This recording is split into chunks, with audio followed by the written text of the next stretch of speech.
Thank you everyone for coming out. I'll just introduce our panel here very quickly so we can get started. On the left, we have Ann Lord, Director of Government Relations at the Vandenberg Coalition. We have Jonathan Silver, Editor of Mosaic and Director of Programming at Tikvah. In the middle, we have Marc LiVecche, Providence Magazine, McDonald Scholar of Ethics, Public Life, and War. Here we have Robert Nicholson, Providence Magazine Editor at Large. And just to my left is Tamara Berens, who is Director of Young Professional Programming at Tikvah Fund. So please, everyone, give a warm welcome to our panel, and we'll get started. Good evening, friends. My name is Tamara Berens, and I'm Director of Young Professional Programs at Tikvah, an institution of Jewish ideas and education. I'm so pleased to be chairing this discussion, and I want to start by expressing my sincere gratitude to the Institute on Religion and Democracy, Marc, and of course to James Diddams, everyone at Providence Magazine. James was really the instigator for this panel, and the question we're going to be discussing this evening is no small one by any means. What do we mean by Judeo-Christian? Lots there to unravel, and I think this is exactly the panel to do it with. So just a few more words of introduction before I hand it over with an opening question. Growing up in the United Kingdom, I myself always thought of America as the Judeo-Christian nation. And I'm very glad that a recent piece in Providence Magazine sparked a resurgent discussion about this very question. It always seemed clear to me growing up in a post-Christian country in Britain, sadly, sorry to say for any Anglophiles in the room, that America really was the present life force of the West, along with Israel, and thanks to its support for Israel, I should say. Judeo-Christian always felt to me, I think, an instinctively appealing term as a Jewish woman, grateful for Christian friends.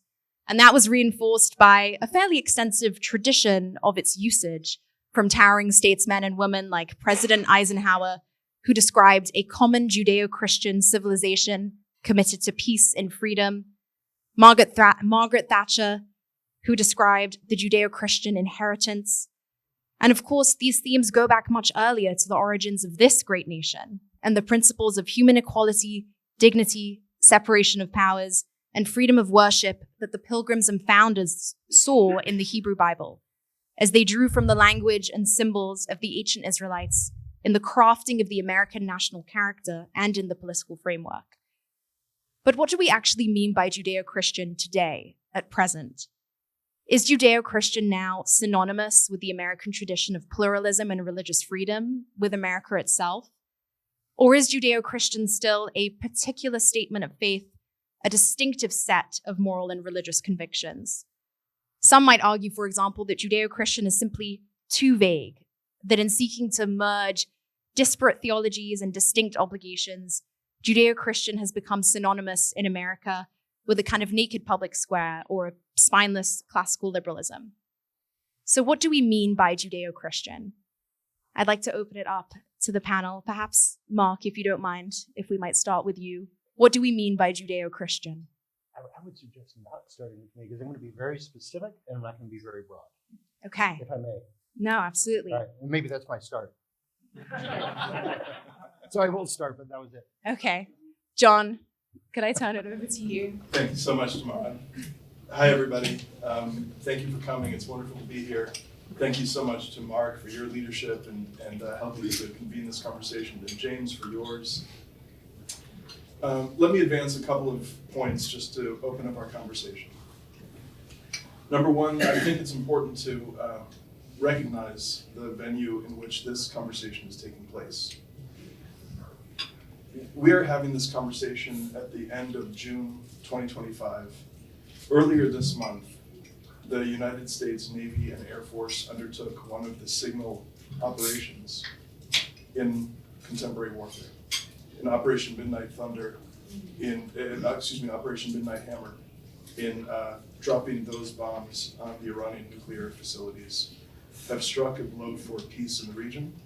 And the way that operation was able to take place, with the airspace cleaned in advance by the Israeli Air Force, I think symbolizes for us one conception of what Judeo-Christian partnership might look like. But I think that just as through that military operation and that expression of American military power, the Judeo-Christian conception in some sense reached its most public and most overt expression. Nevertheless, my own sense is that in American culture right now, Judeo-Christian now represents something of a more minority and countercultural purpose. There was a time, I think the origins of this term is very much an American construction, bound up with the Cold War effort to portray us believing Jews and Christians against those secular, godless communists. And as an American Jew, I have to say that the effort to include Jews in the Judeo-Christian conception is a kind of magnanimous, conciliatory effort to include Jews in the American project, something that I think Jews should be very grateful for. Nevertheless, at the moment, as the commanding heights of American culture are less and less religious, are themselves less and less inflected by the Christian consensus that earlier generations of American elites could have counted on and relied on, I think that the idea of a Judeo-Christian answer to the deep questions of meaning and loneliness and purpose is now something else entirely. It is now a minority countercultural force that could complicate and challenge the elite culture rather than be an expression of the elite culture. I'll start there, but there's a lot of different tributaries to follow from that, but that's the way that I'm thinking about it right now. And I'd like to turn over to you. What do we mean by Judeo-Christian? Sure. And just wanted to say thank you so much for attending tonight. We really appreciate all the interest in this question and excited to delve into this question with my fellow panelists. So, I think, what do we mean by Judeo-Christian? In my mind, when we think about what Judeo-Christian is, it's that founding as a nation of laws. And if you'll forgive me, I'll do a little foray into some art. When you enter the House of Representatives and you look across and above the ceiling, there are 23 facades where you can see 23 different givers of laws. So that includes Hammurabi, that includes St. Louis, that includes Thomas Jefferson. But right at the center is the face of Moses. And he's the only one in the relief that isn't a side profile. He's the only one that's directly facing what would be the Speaker of the House and then the President when he is speaking to Congress. And I think that's just sort of emblematic of what Judeo-Christianism is. It's that understanding that we are a creedal people, we are a nation of laws, and that we come from that framework. And sort of, echoing what you were saying in terms of it's a countercultural thing. Over the past few years, we've seen individuals get away from it. And the moral code that's directing us is really that sort of, well, this feels like the right thing to do, rather than an understanding that throughout the Hebrew Bible, God is God of law, God is God of order, and God, gives us these laws and these orders because, he wants us to inhabit those things. And so it's become countercultural because if it doesn't feel right and is in opposition to, or if it doesn't feel right to you, and the law feels in opposition, then you can just say, oh, we shouldn't do that. So I think, we shouldn't allow our feelings to become our moral compasses because when we do, then all the entirety in that foundation kind of crumbles. So, Marc, are you ready to come back on your very broad statement? Yeah, well, very specific, I think. How comms in the back is, you can hear me? Yeah. All right. I'm a just war guy. Right, so I feel a little bit outside maybe the expertise on this panel, but that's not to say that I think I don't belong here because I don't think you can understand just war thinking without understanding Hebraic tradition. And I say Hebraic and not Judeo-Christian, mostly because of this guy. So I'm going to let him explain what that means. But when I talk about just war, I talk primarily about, let's say, power under restraint. And what do I mean by that? In the article that we published, they say several things that I firmly agree with. One of the things they talk about is the conception of human equality and dignity that comes out of the Judeo-Christian tradition found in Genesis 1:27. and this bit about us being made in the image of God. And so as a just war scholar or just war guy, I start there. I think, okay, human beings are made in the image of God. Well, what's that mean? Well, one of the things it means comes in the clause that immediately follows. Let us make humanity in our image and let them have dominion over all the earth. So I think the exercise of dominion is a part of what it means to be made in the image of God. So then I think, okay, so that's helpful. Dominion isn't domination, right? It's something like stewardship over creation, or it's something like providential care over creation, which is why we named the journal what we named it.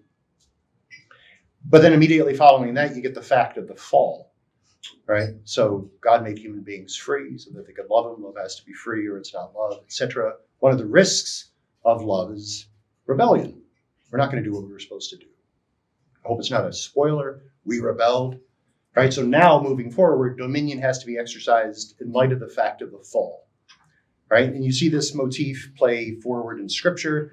One of the salient places is a little bit later in Genesis, where God says, for your lifeblood, I will demand a reckoning. From every beast, I will demand it, and from man. From his fellow man, I will demand a reckoning for the life of man. Whoever sheds the blood of man, by man shall his blood be shed. For God made man in his own image. So like 3 times, we get this insistence that I will demand, right? He demands all sorts of things in what follows. One of them is a reckoning, right? You have to render judgment for the sake of justice. What is justice? It's giving one their due. It's proportionate. It's discriminate, right? The purpose of the judgment is the reestablishment of order. So justice and order together begin to lay the groundwork for the possibility of something like peace, right?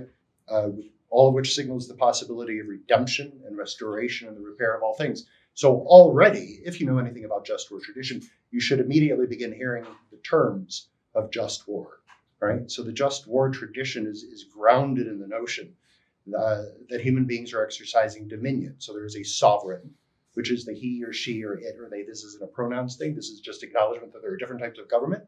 So the sovereign is that thing over which there is no one greater charge with the care of the political community, right? For the order and the justice and the peace of the political community, which are goods without which no other goods like life and health can last for long, right?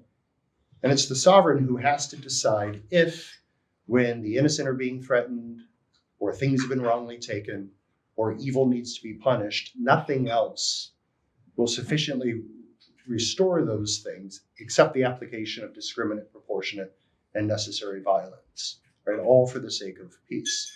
So you move forward from that, you go into Romans 13, you start to see a Christian conception of what government is and what government should look like and its responsibilities, none of which I think can be understood without an understanding of the Hebrew Bible. So you go into, for example, Sermon on the Mount. You got the Beatitudes, blessed are those who mourn, blessed are the meek, blessed are those who thirst for righteousness. It moves all the way forward until you get blessed are the peacemakers, for they will be sons of God. Now, if I know anything, and you can correct me, but I think in Semitic thought, to call somebody a son of something is significant, right? It's to say that the thing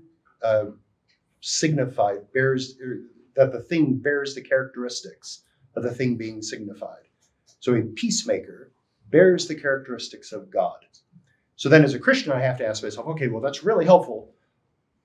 What does the career of God as peacemaker look like? And then I ask myself, just out of interest, like, what would I know about God as peacemaker if all I had was the New Testament? And I would know quite a bit, right? I've got a God who flips over tables. I've got a God who is angry at the right things in the right way for the right reasons, all of that. I've got Revelations where he comes back as the Lamb who was slain with the sword to judge the nations. So I see it all. But I think absent the Old Testament, the Hebrew Scriptures, and a full understanding of the purposes of things like force and government and dominion, I'm going to have a very truncated understanding. And I'm going to say some of the nonsensical things that Christians often say about the use of force in the world, that it has no place, etc., or that Jesus is a gentle shepherd, meek and mild, and things like that, which for the moment I'll assert is nonsense. We could argue about it later if I need to. But that's a starting gambit, I think. For very specific political theologies, you have to have an understanding of the entire tradition in order to be able to have your both your grounding, but also the motivation and the bearings for kind of scrapping your way forward. So, Robert, why do you reject Judeo-Christian in favor of Hebraic? Is that still an accurate assessment? It's accurate. Thank you, Tamara and everybody. It's great to be here. Thank you, James, for organizing this. James is the reason. I'm not like annoying about it, but it is a little bit of a hang-up for me. Now, I should start by saying I am very much, I think, a self-proclaimed Judeo-Christian, meaning like I'm probably the most Judeo-Christian I know. Like I've done a deep dive on the Judeo, and it's like defined my life. But the word implies for people who aren't thinking about it and using it casually that Jews and Christians have this tradition, right, going back in history. When in fact, and anybody who's Jewish in the room knows that if there's a tradition, it's basically been a tradition of hostility, right? Certainly rivalry. So to say, and I only thought these thoughts when Jews started to be like, okay, Judeo-Christian tradition. What's the tradition? What do we do together? I don't remember anything. And that's a very strong critique. I know what it means, and people who use it have good intentions and know what it means, but it's a little inept. So Judeo-Christian culture, what is it? Judeo-Christian culture is that culture that's produced by the things that Jews and Christians share. What do they share? What's that hyphen? I'm all about the hyphen. What's that thing that links these two words together? It's, Marc just said it, it's basically the Hebrew Bible and that worldview that comes from it. And that worldview is very distinctive from the worldview that comes out of Athens, as refracted through Rome, also out of Mecca, also out of I don't know where, China, India, right? It is a very distinctive way of seeing the world that comes out of only one place, and that's Jerusalem. So when people talk about this, I'll be like the spiritual guy on the panel tonight because I could talk about this in lots of ways. When people say things like, wow, Judeo-Christian culture in America, once strong, once the most Judeo-Christian country, arguably, now not so much. Like, we got to get it back. My feeling immediately is that the things that people then try to do, which is like make lists. That's a very common thing. People do, like, what is the Judeo? Okay, it's property rights, it's freedom and equality. And no doubt, I would agree with all that. There have been books written on each of those topics as to why Judeo-Christian culture is the reason for those things, right? The concepts we have of freedom, equality, justice that we just take for granted, even the most secular person you'll find outside, all come from Jerusalem. That's inarguable in my mind. However, all of that is derivative. And I think that's maybe my main answer to your question is like Judeo-Christian culture is the byproduct of another process, right? It is not a political process, it's a spiritual process. Like any culture, it is the external manifestation of the internal collective psychology of a people, right? And in America's case, it came from being really obsessed with the written word of God. That would be my case here. And particularly, unlike many Christians who came before, what we call the Old Testament, the Hebrew Bible. That really is the starting point. And all of that other stuff to me is just commentary. So I'll give you my last thing I'll say. 3 metrics to diagnose, America's Judeo-Christian health. First, belief in God of the Bible, not belief in God. Belief in God, I think right now is 88% in America. Belief in God is better than no belief in God. Don't get me wrong. I'm a pragmatist. I'll take it. Like 88%, that's better than most of Europe. Like we're at least acknowledging there's something more than me. But the real number that matters is belief in God as depicted in the Bible. The God of the Bible, the Judeo-Christian God. That's only at 53%, I think, right now. So like 1 out of 2 people you meet in America are not Judeo-Christian from the get, okay? Second metric. Take the word of God literally. Now, there's another answer to that question as Pew asked it, which is the inspired word of God. I'll accept some combination. But if you take it literal, like if you want to measure the burning white-hot core of Judeo-Christian America, right now you're at 21%. Right? So 1 out of 5 believe the Bible's like for real God's word. And then the third one is the practicality of all these things, and that's church attendance, weekly church attendance. Now, I'm not I'm not going to be legalistic here and like there's some. I'm speaking spiritually, not religiously. So don't take this as a statement of what you have to do, but it says a lot about a country, a Christian country, how much its people actually go to church. Like it just does. It just sociologically says something. And right now in America, we're about the same. It's about 20%. And you add all those numbers together and compare them with numbers as they've been in the past, and you realize we're definitely more Judeo-Christian than anybody else. But it's eroding. And I would argue that process starts, both the formation of this culture and the destruction of this culture starts inside, right? As people lose belief in those things, they stop attending church. That no matter what political program you do, no matter how many, incoming freshman staffers you train on the Hill, none of that's going to help without this work upstream. What's that G.K. Chesterton quote about America, a nation with the soul of a church? Yeah. It seemed like that was true at one point, but I think, Robert, both you and John have described a Judeo-Christian, relic almost, a counterculture, I believe, as you put it, John. So what do we do? Where do we go from here as, whether self-professed Judeo-Christians or people who at least buy into the potency of that term? Where do we go from here? Look, it'd be hard for me to, and presumptuous of me to speak to my Christian friends. I can say a couple of thoughts about the Jewish community and the role that we have to play.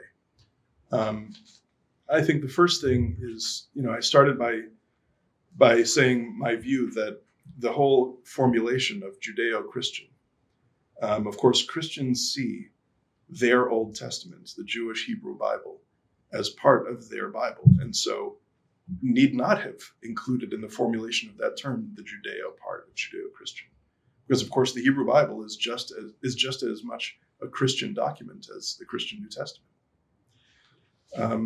So I see it as an expression of a desire to include the Jewish people, and that in turn suggests to me, at least, that there is something distinctive about the power of American Christianity to stand for pluralism.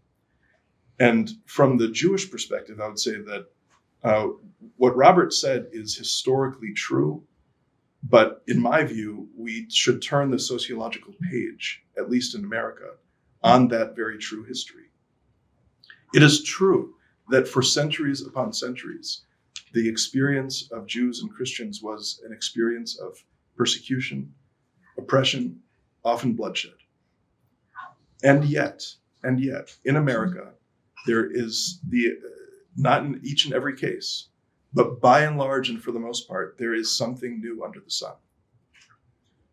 Let me illustrate that with an idea that my dear friend, the Rabbi Meir LiVecche, has often expressed, which is right now, today, on June 30th, 2025, there are not thousands and not hundreds of thousands, but millions of Christians, believing Christians around the world who are praying for the peace of Jerusalem. And that means that probably for the first time in Jewish history, there are more Christians praying for the sovereign Jewish state than there are Jews in the world. That's a new thing in Jewish history. And so I suppose, Tamara, the first thing I would say, speaking out of the Jewish community and to the fellow Jews, I would say we ought to have some gratitude and express that gratitude to our neighbors, our Christian neighbors in America. The second thing I would say is that in my experience, Christian Americans respect Jews who are proud of their Judaism, not Jews who want to melt their Judaism into nothingness. Okay. Here too, I think that Israel serves as a kind of example. The Israelis looked at the Middle East and they looked at their own situation after October 7th, maybe the lowest point in modern Zionist history, when so many thousands of Jews had just been murdered. And they said, we have something here that is precious and worth sacrificing for and worth fighting for. And were able to marshal so many of their sons and daughters into national service, into military service, being willing to risk life and limb to protect the place that they don't have anywhere else to go. That has inspired that, not the primary impulse of conciliation and deference, but the expression of strength and confidence has inspired people. I think and American Jews ought to learn that lesson too. That here we have a role to play in the American public square, leading with our own Jewish traditions. I suppose that the thing that I would most want to see is American Jews confidently stepping into the public square, serving the country as Jews. And there are any number of conservative and Orthodox Jews who are eager to do that. That for the first time, certainly for the first time in recent history, there's an Orthodox Jewish federal judge who's just elevated to the chief of his court. There should be more Jews who are eager to serve the United States in the same way. And I think that on that basis, we can meet our Christian friends and neighbors in the public square. I'd like to quote Marc from a very powerful piece that you wrote. I think it was in response either to Israel's attacks against the Iranian nuclear reactors. You said, "See, says the Lord, I have set before you life and death. Choose life. Israel, the very existence of the state, is a reminder that life has to be fought for. They are fighting for it. We should continue to help them to victory." Very powerfully put, very well put. I do think the question of support for Israel among American Christians, among Americans as a whole, as much as I'd like to think that we could take it for granted in the coming decades and until, the end of time, I do think we're starting to see worrisome trends, obviously, particularly among youth. But it does seem to bridge, according to some polling that we're seeing, both left and right, meaning it's no longer a question of a kind of rejection of the necessity of war and violence and a kind of utopian idealism that historically took hold on the left.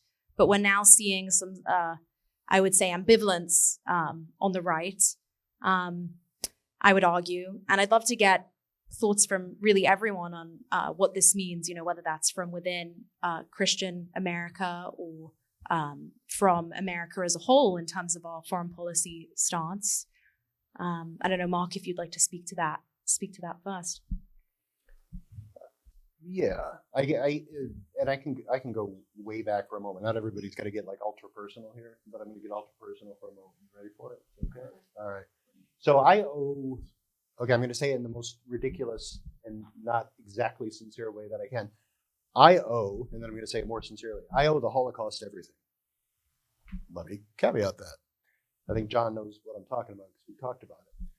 Very specifically, I owe the Jewish response to the Shoah everything. So when I was like a floundering whatever it was that I thought I wanted to be sexy. So I thought, maybe I'm an agnostic or an atheist or whatever. I made the real stupid error for somebody who wanted to not be religious of deciding to study the Holocaust. And the Jewish response to a world that had gone insane in their intent to annihilate the Jewish people struck me that I had nothing in my life that I thought was worth living for, dying for, later on maybe killing for, right? And that's a kind of emptiness that is almost nihilistic in its depths. But I learned from the Jewish response to an attempt to annihilate them that there are only a few things in the world that somebody can't take away. They can take away your family, but they can't take away your love of family. That you could hold on to. And they could take away your faith, right? So you've got these crazy scenarios in the death camps where 200 calories a day would be a feast. And on certain festival days, the Jews would fast. Because some of them had decided that if I die a Jew, like I can't stop Hitlerism from killing me, but I can die a Jew. And if I die a Jew, then in some way Hitler loses, because I remain a Jew. Singing Kaddish to themselves as they would march to the gas chambers. finding ways, even in that maelstrom, of being charitable to one another. And it taught me that love doesn't always look the same way in different contexts, right? Sometimes love from a distance doesn't look like love at all. So you have to know context, which is very important for a just war guy. All of that led to my own Christian conversion eventually, because I realized I didn't have answers that the Jewish people seem to have. So their insistence on fighting not just for life, but fighting for faith has always been, I think, a captivating witness. And I think the Jewish people continue to fight for life.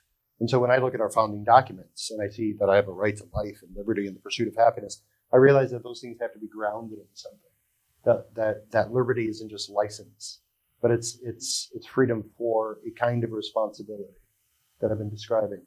That happiness isn't just like any kind of gassy happiness that I can be happy in any old way, but it's peripatetic. It's aimed at flourishing, and I can only flourish as a human being in very particular ways. And there's a very specific moral ecology in which I can flourish.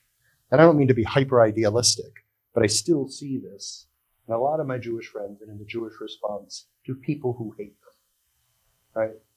And I think we as Americans lose that at our peril. I teach at the Naval Academy on occasion.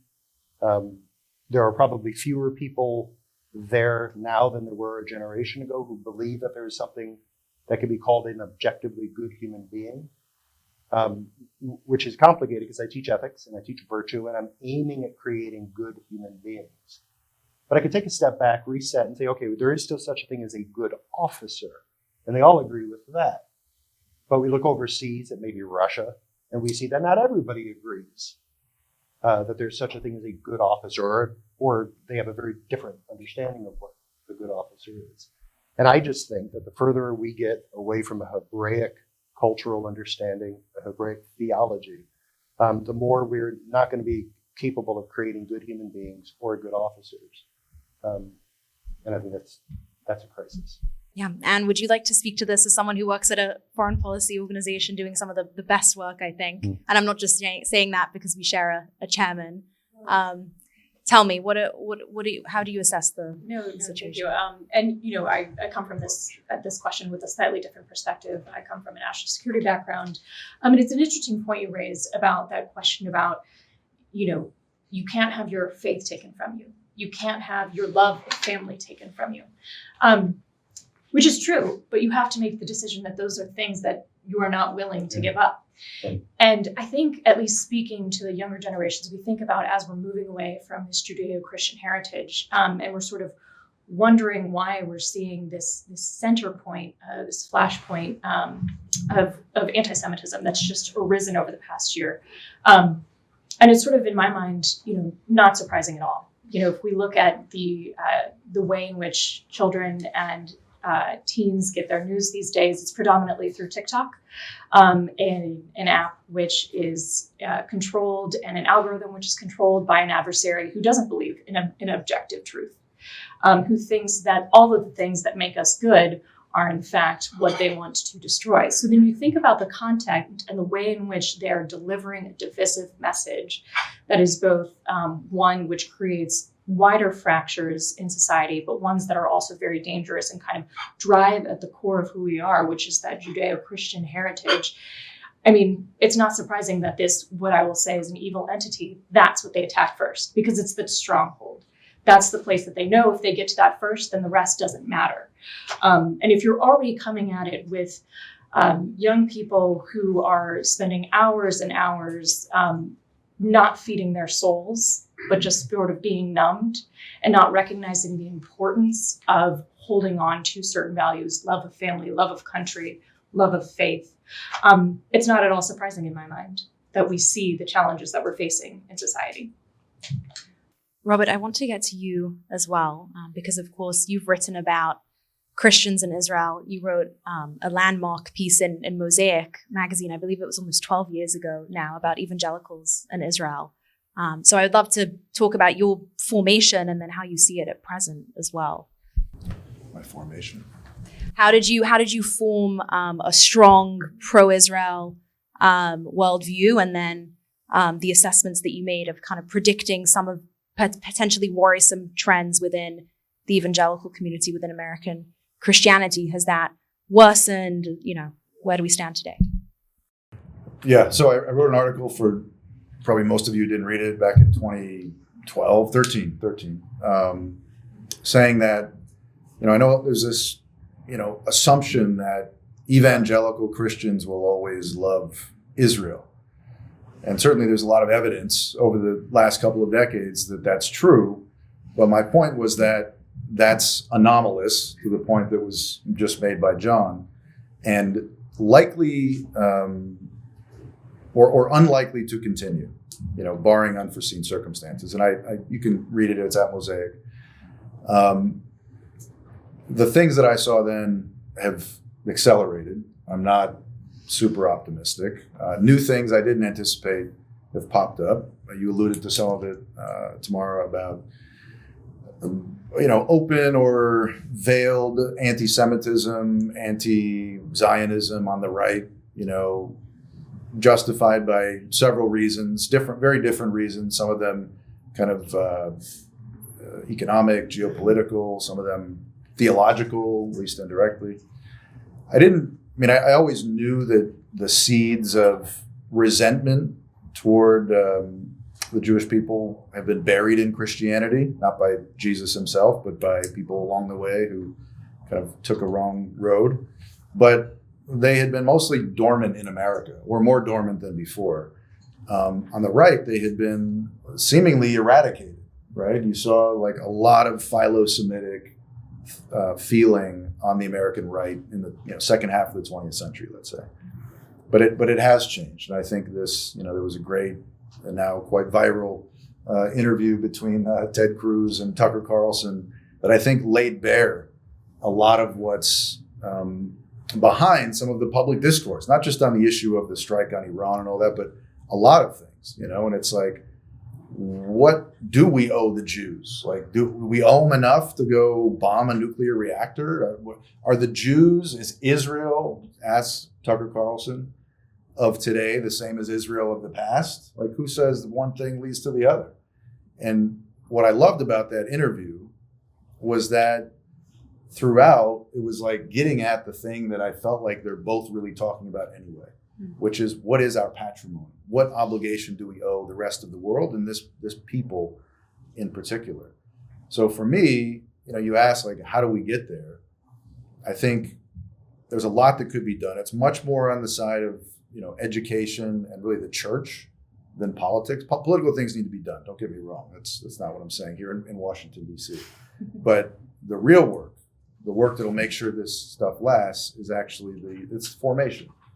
I could tell a long story about my formation. I'll skip most of it and say that, the two big things, deep dive on the Bible. And for me, that meant also in the Hebrew language and the original text. From that day to this, I've never looked back. Changed my whole view of everything, of Christianity. Not in a fundamental way. The principles, doctrines are still the same, but I understand it now and I feel it differently. The second thing was meeting my Jewish brother. And I use the word brother intentionally. I didn't always use that word. I used to think more of friend, neighbor. But along the way, I've realized that actually, you can tell the history of the West as kind of a struggle between two brothers, right? And I think in the Jewish imagination, it's usually portrayed between Jews and Christians as Jacob and Esau. And, I kind of accidentally, I wasn't really planning on it, but I met my brother when I went to go study in a synagogue in Syracuse, New York, tried to learn the Hebrew language. And it was the interpersonal thing that changed it for me. And I think it's the thing that's usually missed by most Christians who talk about Judeo-Christian values, is they want the Judeo-Christian without the Jews, right? Because even for people who like the Jew, or like the tradition, it's like, yeah, they also kind of got it wrong. They missed a big thing. And what I tell these people is, look, fine, you say the Jews had a great thing, but they just missed Jesus. My argument to you is that, Christians have a great thing. What they're missing, what we're missing, is the Jews.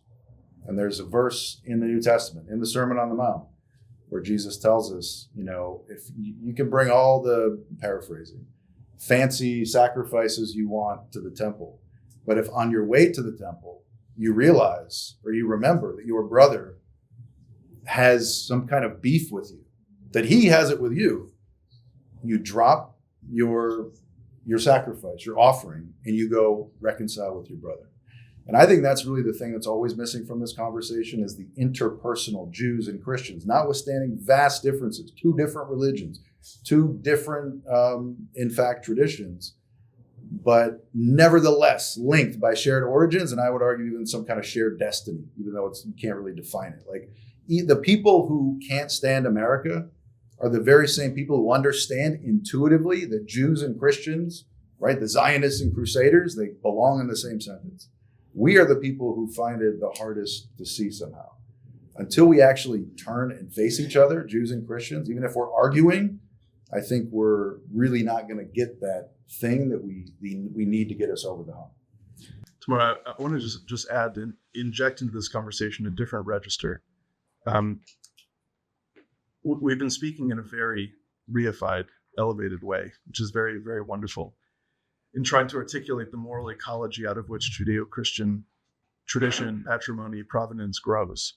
At the same time, I think that there are signs and pieces of evidence in the way that foreign policy professionals think about foreign policy that can show us something deeper. And I want to linger about this for just a minute, because the way that this is often phrased in connection with the last couple of weeks of the administration of American foreign policy and our military is that President Trump and the United States military did something for Israel. And I don't see it like that at all. I don't see it like that at all. I see it somewhat differently, that it is in America's national interest to fight against the Iranian, Chinese, Russian axis that day after day, week after week, month after month, and year after year aggresses against American interests and tries to undermine America in the Middle East, in Asia, and in Europe. Here, the Israelis did something which I think reveals an entirely new conception of the way that the Americans can work with strategic allies. Rather than America fighting wars on behalf of other people, here you have the Israelis showing what it might look like if an ally does work in its own interests that advances also at the same time America's interests. Very bad. Here you have a kind of, this is the analogy that one could think of is, this is like the grand strategy of the Roman Empire and the client states that it had do its work. Okay. What I think the IDF did is an asset and not a liability to the administration of American foreign policy. And I think that the reason I want to bring that up, if you think that it's not good for China to be able to buy oil at lower than market rates from Iran, if you think it's not good that Russia is able to get all these drones and ballistic missiles, if you think those are bad things, then for America, then the Israelis have done you a service here. The reason I bring that up is because I think that this business of thinking of Israel as an asset rather than a liability is one of the fulcrum pivots around which one can understand the sociology of American Christians and American politics. You could say that there is a team. It's not red-blue, like it doesn't cut that way. But there's a team, a persuasion in American public life that tends to assume that Israel is an asset. And there's a team, doesn't cut red and blue, okay, it's a different, that tends to assume that Israel is a vulnerability or a liability for America. And connected with that are all other kinds of deep civilizational convictions related to social policy, related to the way we understand ourselves and America's ideals. I think that actually foreign policy is one of those, the study of foreign policy is very deep and interesting. Studying this last conflict in those lenses actually illuminates this fulcrum or this distinction between those who see America as an asset and those who see America as a liability. So those who see Israel as an asset and those who see Israel as a liability.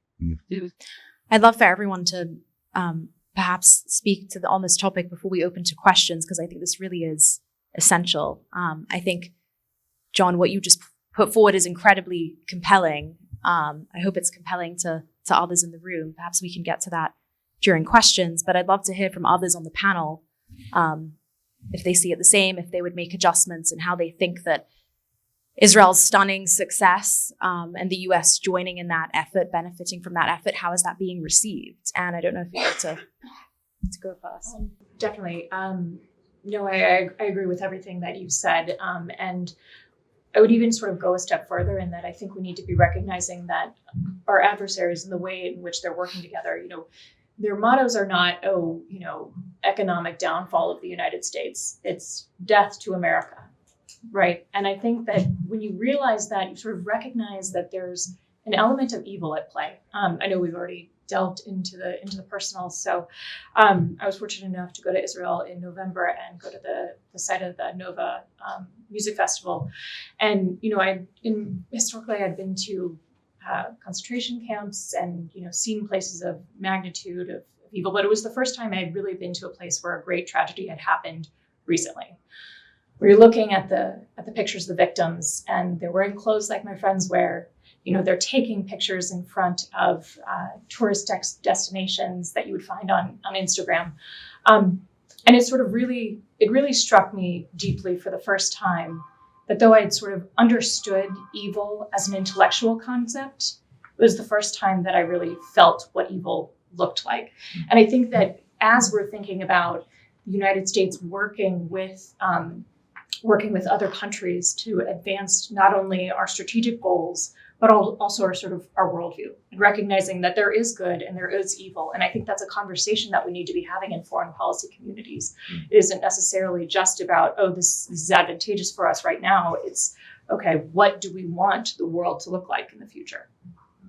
Yeah, Marc, I'd love if you would speak to that as well. And I know that Providence, I believe, is celebrating, is it an anniversary of 10 years? Yeah, which is very exciting. And obviously that's part of why Providence was founded, really, was to address a lot of these questions. And so how do you see it? I think just to add to everything that I've already agreed with completely, I'm going to go to Golda Meir, if I may.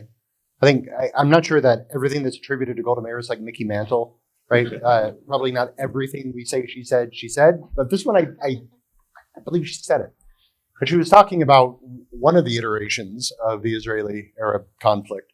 And she said that one of the things, and this is paraphrased, but one of the things the Arabs don't get about us, we have a secret weapon. She said, we have nowhere else to go, right? And so we have to fight. And we have to fight fierce, and we have to fight first. And I don't mean first as in preventative, but preemptive. And I think because we're surrounded by oceans, it's easy for Americans to not have that kind of mentality. And I think this idea that we've forgotten that they actually, if they could, mean to destroy us, right? So that's the credible communication that they're conveying. And we mustn't allow them to have the capability to match to their credible, believable threat. And so that's why absolutely this was in our interest. It's a little bit wrong to say that no American died on this mission. Strictly speaking, no American died on that mission. But Iranians have been killing Americans for for a very long time, certainly over the last 2 decades. So I think Americans need a shift. The Israeli army can't fall back. There's no fallback plan. If they fall back, their feet are wet. It's a catastrophe. And okay, we have a little bit more give in America, but that should be the mentality, it seems to me. I think a Trump doctrine is forming, and I'm not entirely opposed to it. One element, I think, is that he genuinely believes that everybody in the world just wants to be fat and happy. And so if we could just trade, just make money and build things together, we'll all be okay. And I think that takes us a very long way. But I don't know if he believes that there actually really are irrational actors out there, or rational in a very specific worldview, who simply mean us harm. And that, like Hamas, the leadership is fat and happy. And they want to kill Jews. right? So they think, well, I'm not going to make the choice. I'm going to do both. And like, I think we need to account for that. And hopefully maybe all of this is woken up. Robert, I promised I'd give you the last word. So Oh. how do you see it? Israel and the US. Israel's stunning national I security meant success. something different when I said last word, but okay. I know, I'm teasing. No, it was, look, it's the first, I don't know. I'm sure I'm missing something, but it seems like, it feels like the first foreign policy win, clear foreign policy win America's had in long freaking time. Like, boom, we won. They came to the table, they made a deal. What will happen in the future, we don't know. But it's pretty decisive and definitive. And that has not happened in a long time. So there's no question to me that any objective observer should look at this situation and say, that's a case study. However that worked, let's study it. And it's exactly, at least in an instrumental sense, John, exactly what you're saying, right? It's sort of like offshore balancing. You know, you're working with your ally onshore with power projection, you know, offshore. And, you know, the one unbeatable team, as Trump has put it, gets the job done, right? And I think that lesson can be extrapolated absolutely across the world. I mean, it's something we kind of do, but that is clear and definitive and should be studied for years, as far as I'm concerned. The whole, and I would even take it all the way back to 10-7, right? Like because you know, the whole that if you only are looking at Midnight Hammer, and even the sort of Israeli-American part of that, it's great, but it's not the whole story. I mean, we came in at the very end as Americans just to sort of put the cherry on top. Israelis from October 7th until that, you know, GBU 57 fell on that plant, have been fighting, like 19-year-olds, 20-year-olds, 21-year-olds, and dying, right? Leaving their families. I mean, just all kind of, that story will be told someday, the last year and a half, the gargantuan, heroic effort of the Israeli people to go from the lowest moment in their nation's history until arguably one of the greatest. I said to John, it was like watching the 6-Day War in slow motion. Yeah. You know, I guess it's the 12-Day War, so it just, you know, sort of stretched out. That is a case study. So there's two ways you can come at it. It's like, let's look at the secular way of thinking about it, which is like some kind of offshore balancing or client statism. And if we can agree on that, we're good. I said I'm a pragmatist. We don't need to get into the metaphysical. However, there are, you know, kin countries in the world, right? And I'm going back to sort of Huntington. I'm one of those guys, right? There are groups of nations that in very loose and hard to define ways more or less stand on the same side of different issues and consider certain countries common enemies, right? We as Americans have a hard time doing that because we like fair play. We like to give every man his due, give everyone a fresh start, new chance. Like it's one of the most commendable things about our culture, but it blinds us to some pretty obvious things, which is that in the case of America and Israel, yes, that example could be replicated by America and the UAE, or no doubt, and it should be. But there is something different about the United States and Israel. And the only analogy I can make is like the US and the UK, right? We don't worry about, somebody said to me recently, well, you don't care that England has a bomb. I was like, yeah, but I don't worry about that. Well, why not? Maybe, yes. I'm kidding. We're the wrong person on the panel. You're right. I should. Maybe in like 5 years. Right? Yeah. Historically, why do I not worry? I don't even think about it. Nobody in America is worried like England's got the bomb. Because why? Because we share some kind of thing that we can't define, but we share. It's history, it's culture. And it's the same with Israel. So I'd be satisfied, John, with your presentation, but I think in this case, I want to kick it up a notch. I told you I'm in spiritual mode tonight. So there's some kind of shared civilization that we have that merits special attention, special relationship, extra effort, and that should be, in my mind, ramped up completely. It's a big win. Let's parlay it into new things. Please join me in thanking our speakers.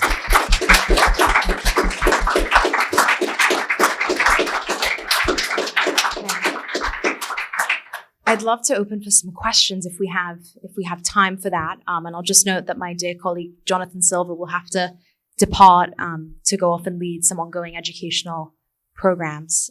So let's begin and see how many questions we can get in. Please wait till I come to you and I'll hold the mic for you. If you could say your name and affiliation, thank you. Thank you. I'll just stand up so the panelists can see me without standing in front of the cameras.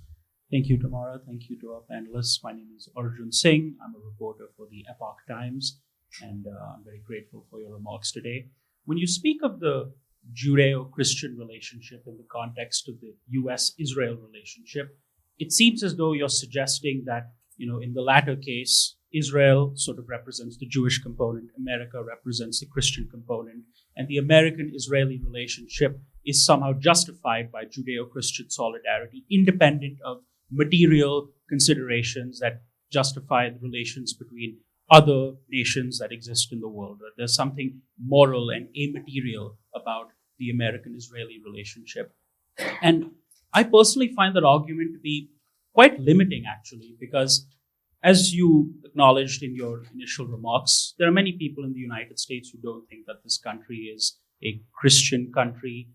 Even there are many Christians, such as myself, who don't think that the U.S. should be governed according to, these Christian moral obligations, that it is a secular state, as the Constitution, for the plural reading, seems to suggest. I wonder how this argument about Judeo-Christian solidarity actually reaches most Americans who do believe that. And even if you take it as a given, then why do you assume that, this relationship overrides other norms like international sovereignty, respect for airspace? Why is, this Judeo-Christian relationship so important and so persuasive as regards the U.S. and Israel and its relationship?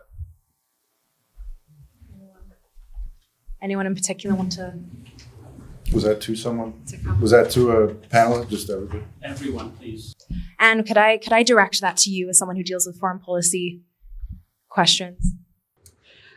No, and I understand what you're saying is that it's limiting, and as you were speaking, I was thinking about the American Jewish component that exists, and then the Christian component that exists within Israel.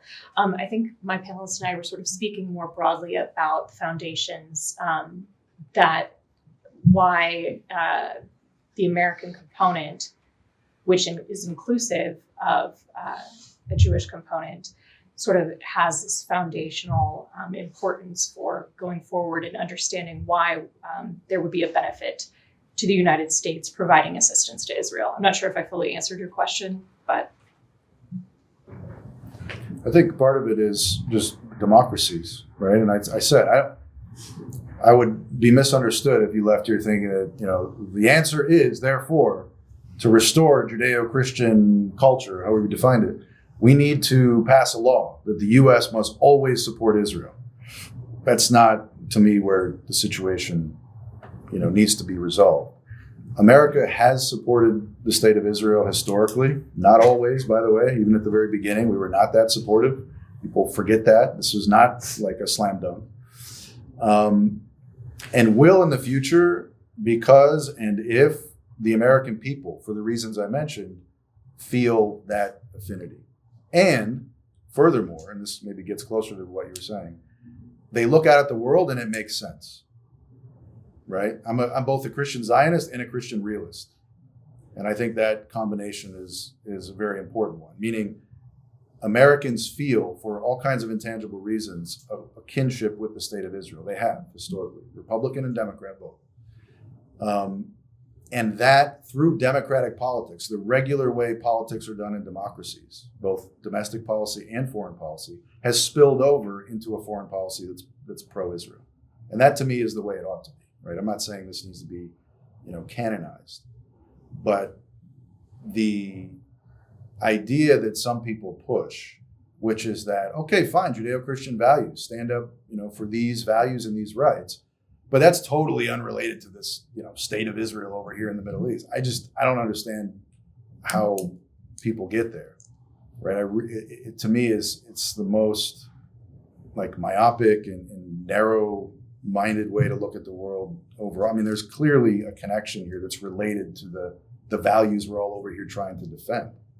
And I think if people go to Israel, and this is one of the hardest things I find, Israel's still just an idea.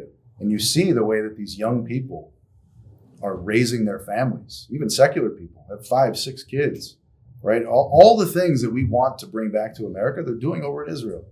So even beyond the Iran and all that, just the way that Israelis live, the way they think about the world, they raise their families. It's commendable. We should be studying that also.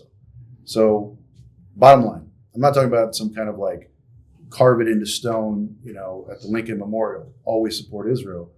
I'm talking about doing other things that will have that, I think, pleasant, after effect. And I certainly don't mean to suggest America is a Christian nation. We could have, we could get on a trajectory about what that means. But I do think it's a country that, and I know this is controversial, but I take it as almost a truism, that it's a country that was founded and whose founding political documents were largely framed by men who breathed Hebraic air. Not all of them were Orthodox believers by any means, but they leaned into the Hebraic cultural tradition and way of seeing the world that understood, in a nutshell, that republics require virtue and virtues require religion. And that cultural understanding, I think, largely motivated in various ways the founders and the framers. And I think we lose that recognition to our peril. So that's not to suggest it is a Christian nation, but it's one that has borrowed heavily on it's classical for sure, but also it's Hebraic patrimony. I think we have a question up. Yeah, could we take 2 questions perhaps at once? That'd be great. I'll try and go quickly. Hi, thank you. I'm Eli from the Hertog Foundation. Really appreciated the conversation. This is my question directed to Robert. I'm part of the 88% of believers in God, but unfortunately not part of the 53% of the Christian reading of the Bible. What's your message to people like me, maybe, who believe in the self-defense of Israel, the right to exist? Are we allies? Are you skeptical? Can we help in any way?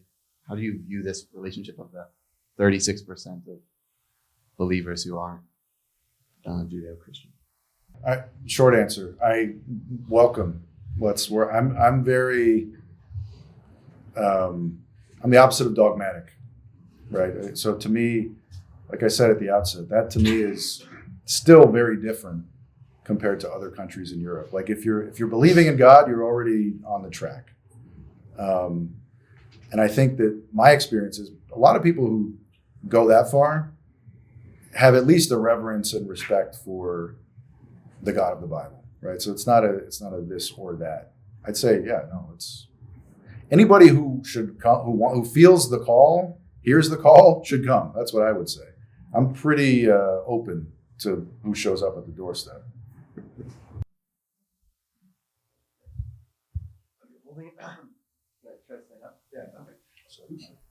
Hi, Hayden Parham, Johns Hopkins University.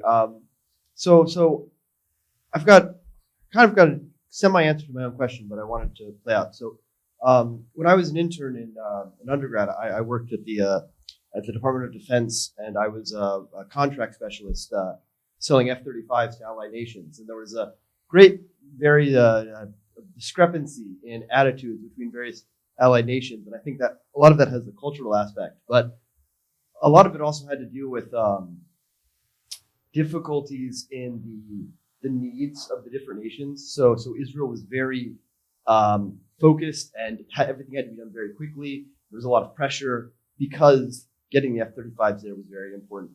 And that was sort of just a common, let's say, consternation within the office compared to certain other nations like, let's say, Australia or something like that. And I see a lot of these critiques, especially that have risen up in the last few years, as a kind of attitude of ingratitude, maybe, or that's how it's framed towards Israel, of like, we do a lot for them, and yet they just want more. And I think my thoughts on this would be, how do we communicate being grateful on our side, from the American side, for all that Israel has done for us? And so this is kind of a question to anyone, but like, what are ways in which we can actively make that case that it's not a an extraction. It's not a one-sided, it's not a liability. It's actually very much an asset. And that gratitude can be somewhat kind of planted, like the seeds for that can actually grow. John, would you like to take What that? has Israel ever done for us? I'm just curious, did you pay attention to all the modifications that the Israelis made to the F-35? Actually, that was the big, one of my big, So the the- big contract that I did was how to put a specific bomb on an F-35. It's like blocking. So I'll just share. I'm very much an amateur about all this, but it's just so cool. I just have to share it with you. The Israelis figured out this camera system that connects with the helmet of pilots who fly the F-35. The F-35 adapted in the Israeli Air Force, the F-35I, called the Adir. And this helmet that the Israelis have is connected to cameras and sensors all over the outside of the aircraft, so that the pilot can look down through the floor and look sideways through the walls of the aircraft. It's really cool. That's now technology that is available to the American Air Force.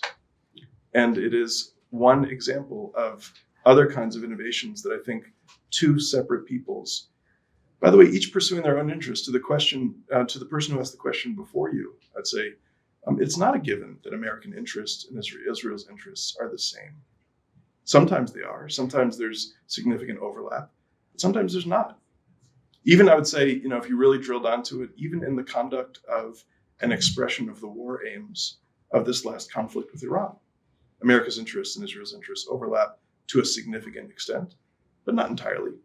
It was not in America's interest, as it was an Israeli priority, to reduce the number of ballistic missiles that the Iranians have. That was not one of President Trump's war aims. The Israelis seem to have a disagreement amongst themselves about whether regime change is an explicit war aim of these operations. The Americans have taken the view very clearly that regime change is not the explicit interest, the explicit purpose of the American foreign policy. My point is that there are times when there's significant overlap and there are times when there are differences. I think that's just, reading in a mature way how these nations understand themselves. But to answer your question, I appreciate the question very much, but I want to say that I'm speaking on this panel from a different point of view, which is, as an American Jew, I think that the direction of gratitude goes in the other way. That American Jews owe a huge amount. There is no other nation in the history of Jewish exile like the United States, where, as I was saying before, this image of the number of American Christians who value and treasure the Jewish ideas that are so important to us is greater than at any other time in history. And in some ways, some of the real dilemmas from within American Jewish sociology that American Jewish communities face related to our own retention and our own ability to transmit our inheritance from generation to generation. Some of those are actually the flip side of America's embrace. This is a unique nation. And President Lincoln called an almost chosen nation. And so I really want to express a note of gratitude to the United States for our being able to contribute what we can contribute here.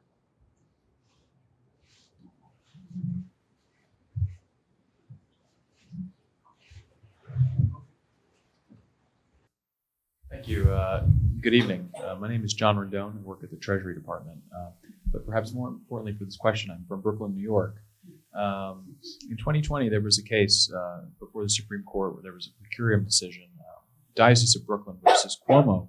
And Diocese of Brooklyn was joined by certain synagogues. Basically, they were challenging restrictions on attendance at churches and synagogues because of COVID. The governor had limited attendance, even in cathedrals, to 10 people. And the Supreme Court sided with the diocese. In New York, we've seen something of a trend of, in Brooklyn, Orthodox Jewish communities going more towards the right, alongside Chinese Americans, others. But yet we just also had Mr. Zohran Mamdani win the primary in New York. And it's, as you mentioned before, there are maybe different fault lines within the Jewish community. I'm not really clear how they voted. My question, moving away maybe from this Israel topic and looking more at domestic politics, is as Jewish communities, certainly Christian communities and others, are grappling with the consequences of a sort of post-Christian political climate, in particular in states like New York. Kind of what is the political roadmap going forward, and how much more can be done, including in the Jewish community, where it still seems that there is a kind of, I'm Italian American, they used to all vote Democrat until a certain point, and there still seems to be a bit of that attachment to sort of old ways of looking at things. Thank you. I think what you'll see increasingly in the American Jewish community is the same kinds of polarization dynamics that obtain in America in general recreate themselves within the American Jewish community. And so you'll certainly see some subsectors of that community move to the right politically. You'll also see some subsectors of that community radicalize and find them, make their way more to the left. And that as America itself becomes more polarized, American Jews are not immune from that general polarization. But by and large, and for the most part, I think your observation is right, that those subsectors that tend to be more forward in their religious expression, that tend to be more observant, that tend to be more orthodox, do tend to the political right. And that's not because there's any kind of, there's not a religious reason for that. I would say instead, to sort of turn it around, I'd say that we see in school choice policies, we see in religious freedom legislation, we see in the conception of America and the exercise of American foreign policy in the administration of American power in the administration of our foreign policy. We see that there are any number of policies on the Republican side that those communities think serve Jewish interests. And so just like every other group in America will tend to vote according to the policies that serve their interests, so American Jews will, as you say, American Jews disagree with each other about what their interests are. And so there are going to be some communities at some parts of Brooklyn who think that abortion is a Jewish value and all that. And there are going to be some communities that think exactly the opposite, and other parts of Brooklyn. Okay, Brooklyn is a good, petri dish to see all this. Yeah. But I don't. In this respect, I don't see Jews as set apart from. I see them as following the general tendencies of American polarization as a whole. Do we have time for maybe 2 more questions? Gentleman at the back and perhaps the one at the front row afterwards. Yeah. Okay. Hi, I'm Riley Garrido. I'm with the Israel Institute at Regent University. Just wanted to read, there's a official U.S. plaque in the city of David in Jerusalem that in part says the spiritual bedrock of our values as a nation comes from Jerusalem. It is upon these ideals that the American Republic was founded and the unbreakable bond between the United States and Israel was formed. It was put up in October of 2020. I'm just curious, either A, your thoughts on that, or what are some ways that we can strengthen that bond between America and Israel, and then also between Christians and Jews in both countries? Thank you. Okay, should we take the question at the front as well?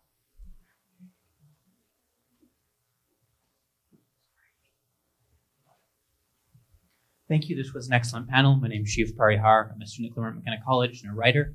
I wanted to ask the panel, but particularly Robert and Marc, about the relationship of 2 groups to Judeo-Christian values and Judeo-Christian civilization as a concept. The first, because of the degree to which American Christianity in the Puritan tradition has sort of dominated this conversation, would be Catholics and Catholicism, particularly with their fraught relationship to Zionism historically. And then secondly, the relationship of the third great Abrahamic religion, Islam, to Judeo-Christian civilization and Judeo-Christian values. Thank you. Okay, small questions there. And do you want to start? Sure, I'll take a stab at the first question. So one of the things that I've been thinking about in particular, and I come at these things from a Catholic perspective. So I know we mentioned earlier the Cold War and the sort of relationship that existed between the Jews and the Christians at that time as a force against communism. And really a lot of that had to do with Pope John Paul II. And in part, that was because he saw communism as an evil, as did Reagan, but that historical persecution of the Jews as evil. and even going so far and establishing full diplomatic relationship with Israel, and then going and making atonement for previous persecution of the Jews at the hands of Catholics at the Western Wall. So to sort of answer your question of what we can do to go forward, I believe Robert said earlier that a lot of it starts in churches, right? I don't presume to know what your religious background is, but really ensuring that those religious leaders are understanding that Hebraic tradition which we come from. And then also, I think it's important to have interfaith dialogue.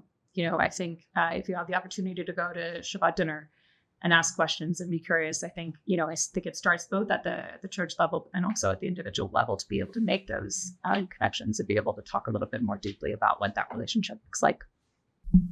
Robert? Yes. So, did you ask one question or two? It was one question, but dealing with both Catholics. Right. and Okay. Muslims. Okay. So we'll go there, and then maybe I'll get back to this question. So notice I didn't say at the beginning the metrics of Judeo-Christian society are like Protestants versus Catholics or evangelical. I don't care about that so much. In fact, one of the biggest influences on my thinking on all these topics related to Jewish people is a Catholic thinker named Jacques Maritain. I think one of the best thinkers on this ever. There are things upstream of both Protestantism and Catholicism that go back to this Hebraic tradition. Like it's kind of so obvious, I shouldn't even mention it. There are differences. Obviously, once you get into the Protestant world, lots of differences there. Catholic world also split politically, split sort of theologically, but kind of, I don't know what the word is, directionally.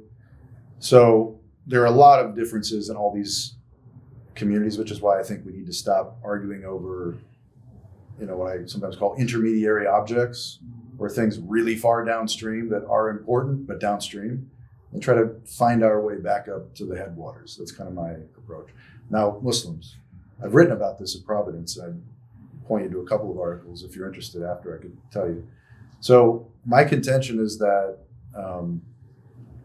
not surprisingly, Muslims are not Hebraic insofar as they didn't keep the Hebrew Bible.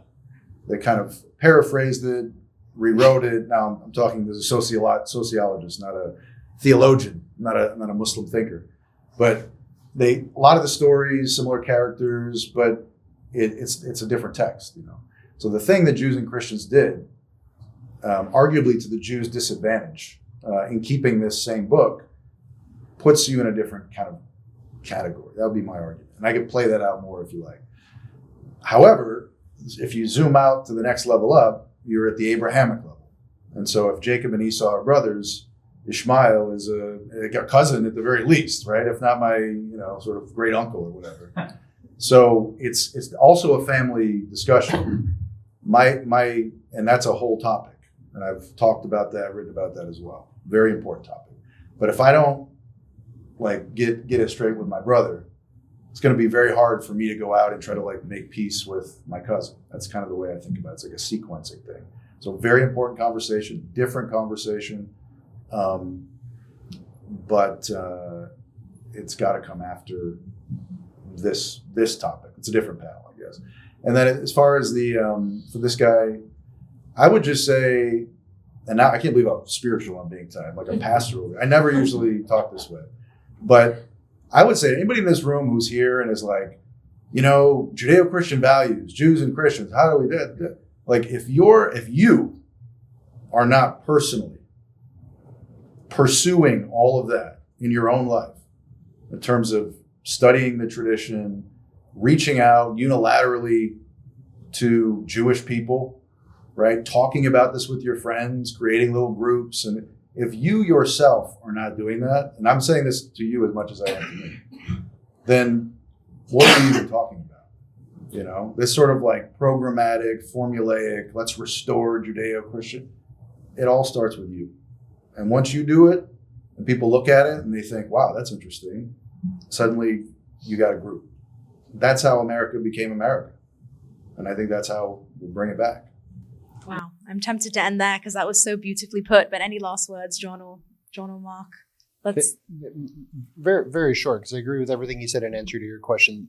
The only thing I'll say is an anecdote. Back when I was doing a PhD, University of Chicago, kids in Chicago public school system being taught some things that really bothered me. So my wife and I rallied, and we got with our Christian friends, some Mormon friends, and some Muslim friends who were all bothered by this. And the only people who would come with us to confront the teacher and the principal and the school board were Muslims. So I'm not sure you always have to be Hebraic to be breathing Hebraic air and to be a better representation of the Hebraic tradition than others who are more firmly in. So Please join me in thanking our wonderful panel.